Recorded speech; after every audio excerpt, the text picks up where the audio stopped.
Salut tout le monde, aujourd'hui on se retrouve pour une nouvelle vidéo, on va faire une analyse du marché pour aujourd'hui. Alors du coup on a eu pas mal de mouvements depuis hier. Alors du coup hier j'avais tracé tout plein de zones ici, j'avais dit qu'il y avait de fortes chances qu'on aille les chercher, c'est ce qu'on a fait exactement.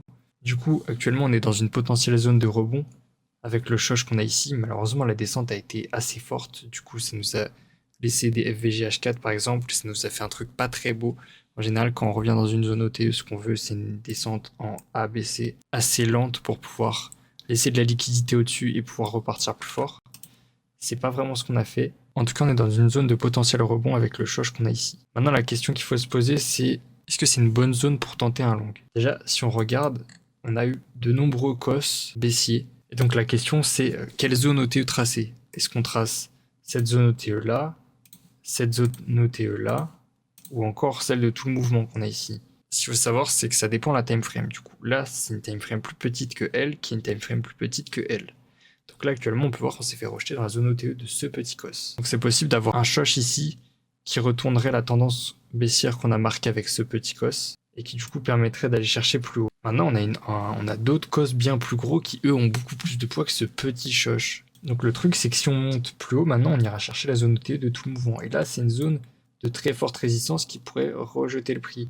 Et du coup, dans ce cas de figure-là, ça nous ferait une correction en A, B, C dans cette zone OTE pour ensuite se faire rejeter. Ça, c'est un cas de figure si cette inversion de structure nous permet d'aller chercher un plot ici.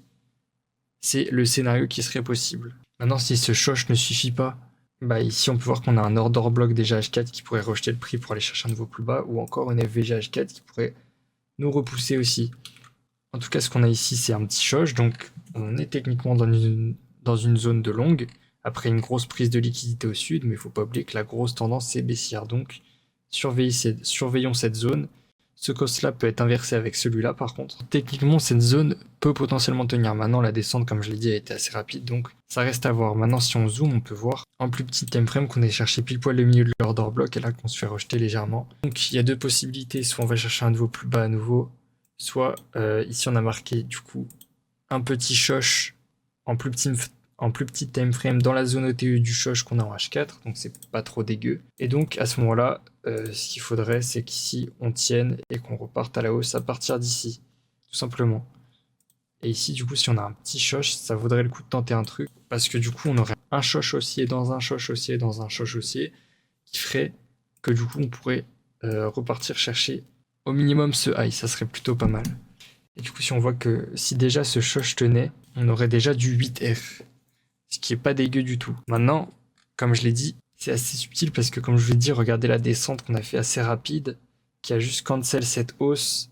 C'est pas non plus archi beau ce qu'on fait, donc il faut vraiment rester prudent. À la limite, si on a quelque chose de clean, ça peut se tenter avec un risque adapté, bien sûr. Tout ça, je le collerai s'il y a quelque chose à tenter sur mon Discord et sur mon Telegram, donc n'hésitez pas à les rejoindre. Donc, à voir si cette zone tient. Si cette zone tient, on peut espérer une correction ABC dans cette grosse zone OTE. Si le choc tient pas, bah, c'est direction nouveau plus bas. Mais pour moi, ce choc suffit à inverser ce cos-là. Ensuite, pour revenir sur l'Ethereum, on est allé chercher les 2002 cette nuit. Et on est allé chercher un order block weekly, donc c'est quelque chose de très puissant quand même.